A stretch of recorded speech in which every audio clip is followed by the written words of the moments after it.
राधे राधे और नमः शिवाय। आप सबका फिर से स्वागत है।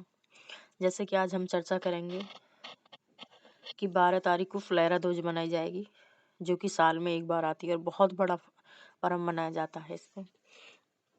इसमें अलग अलग तरीके से अलग अलग उसमें सब लोग अलग अलग तरीके से इसे सेलिब्रेट करते हैं, मनाते हैं। जैसे कि हम मनाते हैं, जैसे कि हमारे शास्त्रों में कुछ जगह ऐसा माना जाता है कि इस दिन भगवान कृष्ण और राधा रानी का विवाह भी हुआ था। तो वृंदावन में इसे ज़्यादा उस दिन भगवान राधा रानी का और कृष्ण भगवान के उससे इसमें मानते हैं कि वृंदावन में इसे इस रूप में ज़्यादा मानते हैं कि उस दिन भगवान कृष्ण का और राधा रानी का विवाह हुआ था। तो इस कारण से वृंदावन में ये उसकी वजह से बहुत खास दिन माना जाता है।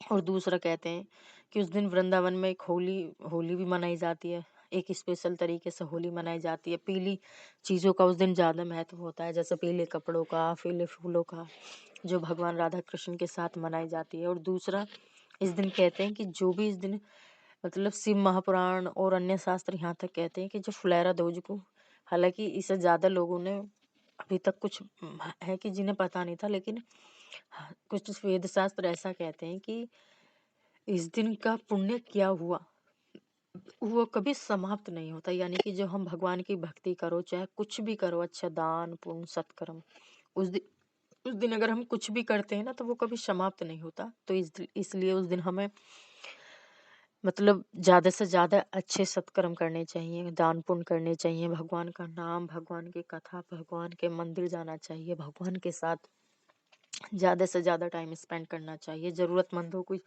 थोड़ी मदद करनी चाहिए जिसकी जितनी सामर्थ्य है। और दूसरा कहते हैं कि भगवान शिव को, यानी कि जो भगवान शिव की पिंडी है, यानी कि जो शिवलिंग है, जो सबसे पहले धतूरा चढ़ा था वो फुलेरा दूज को ही चढ़ा था, ये ऐसा भी मानते हैं। तो इसलिए उस दिन भगवान शिव को धतूरा चढ़ाने का बहुत बड़ा महत्व है। इसलिए हमें उस दिन भगवान शिव को, जैसे कि होता है जो लोग शिवरात्रि के दिन भगवान शिव की पूजा, शिवलिंग की पूजा अच्छे से नहीं कर पाए, वे लोग फुलेरा दूज पे भगवान शिव की शिवलिंग की अच्छे से पूजा करें और उन्हें धतूरा अवश्य चढ़ाएं।